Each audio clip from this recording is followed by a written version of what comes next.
Part 1 of 5. Overview: Illicit drug addictions. Illicit drug addiction may be one of the most dangerous types of addictions. In general, illicit drugs are those that are illegal to make, sell, or use. They include things like cocaine, amphetamines, heroin, and hallucinogens. Many illicit drugs are highly addictive and pose serious health risks, even when taken in small doses. This type of drug addiction usually starts as experimentation. The user tries something out of curiosity and over time becomes hooked on the mental and/or physical effects of the drug. Over time, as with many mood or physically altering substances, an individual will typically need more of the substance to get the same effects. Without help, a person with addiction will often put their health and safety or the health and safety of others in great danger. It's important to remember that addiction is not a weakness or choice. Studies over the last few decades have highlighted the fact that addiction is a brain disease, a chronic relapsing remitting disease characterized by abnormalities in multiple critical pathways in the brain. Part 2 of 5. Know the signs. Recognizing the signs of drug addiction. The effects of illicit drugs depend on the type of drug. However, there are main categories: stimulants, opioids, hallucinogens, and sedatives. Drugs are grouped into these categories by their effects. Stimulating drugs, like cocaine or methamphetamines, tend to bring the user to a state of hyperactivity. They increase heart rate and brain activity. Opioids, like heroin, are painkillers that also affect chemicals in the brain that regulate mood. They can also depress or slow down the central nervous system, which affects breathing. Hallucinogenic drugs, such as marijuana, psilocybin mushrooms, or LSD, alter the user's perception of space, time, and reality. Depressants or sedatives aren't always illicit or illegal drugs. If someone becomes addicted to prescription medications, they may end up stealing to maintain their supply, or taking the drugs in a way that they weren't prescribed. While an illicit drug addict might mix several different substances at once or alternate between them, certain behaviors may indicate an addiction.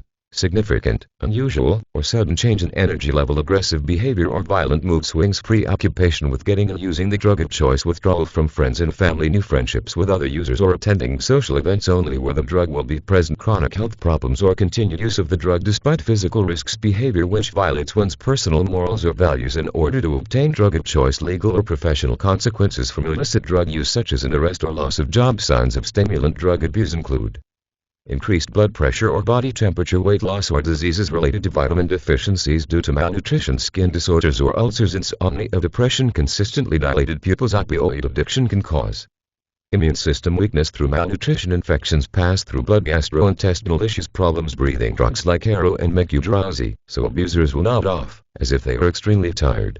When the person does not get enough of the drug, they can experience chills, muscle aches, and vomiting. Hallucinogen abuse is more common than hallucinogen addiction.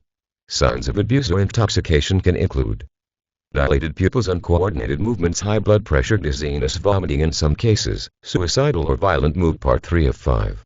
Treatment options. Treatment for illicit drug addiction is typically a multifaceted process, with inpatient or outpatient treatment, and then maintenance treatment. Often, it can be difficult for the addict to stop using or to maintain sobriety without professional help. As illicit drug use can pose dangerous health problems during the period of withdrawal, people often need to be under medical supervision for the first few weeks of sobriety, so they can detox safely. A combination of the following treatment options may be necessary for a recovering addict. Inpatient rehabilitation program. An inpatient program is often the best start for a person with an addiction to illicit drugs. In this setting, doctors and therapists monitor the person to ensure their safety. In the beginning, the person may have several negative physical symptoms as the body adjusts to being without the drug. After overcoming the physical withdrawal from their drug of choice, they can focus on staying clean in a safe environment. The length of inpatient programs can vary, depending on facility, the situation, and insurance coverage. Outpatient rehabilitation program. An outpatient program may work for some people with addictions. In this setting, people attend classes and counseling at a facility but continue to live at home and attend daily activities like work. 12-step programs like Narcotics Anonymous, NA, and Drug Addicts Anonymous, DA, follow the same recovery method as Alcoholics Anonymous, AA, and can provide ongoing support for people with addiction. These programs are centered on principles known as the 12 steps. These steps involve the person confronting many aspects of their addiction head-on and developing new coping behaviors to manage the obsessions and compulsions of addiction. Also, they feature support group meetings with other people with addiction.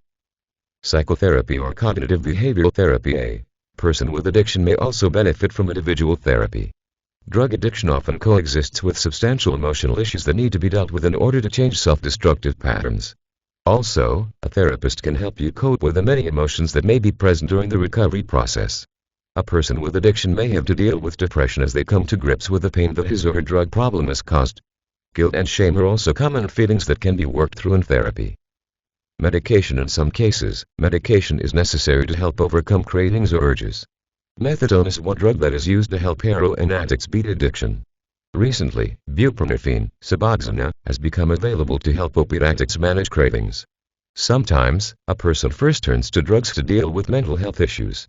This is called self-medicating. Properly prescribed antidepressants, for instance, can potentially play a role in recovery.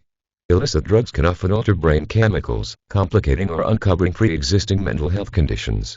Once the regular substance abuse has stopped, these mental health conditions can often be effectively managed with appropriate psychiatric medication. Part 4 of 5. Outlook. Expectations and long-term outlook. Illicit drug addiction can be treated, and it is possible for users to be in recovery and abstain from the drugs. Users may need to suffer great consequences before they are willing to seek help. Experts call this hitting bottom. People close to the person with addiction often deal with stress of their own during their loved one's active addiction. Families and friends may benefit from programs like Al-Anon or Al-Teen, where loved ones of someone suffering from addiction can find support and resources.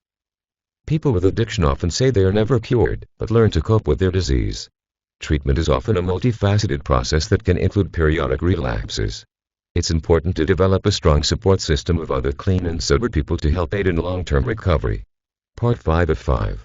Resources. Many professional organizations have more information about illicit drug addiction and treatment options. Much, if not all, of the information is free. The following resources may be helpful. Narcotics Anonymous, Drug Addicts Anonymous, National Institute on Drug Abuse, drugfree.org, American Council for Drug Education, National Council on Alcoholism and Drug Dependence.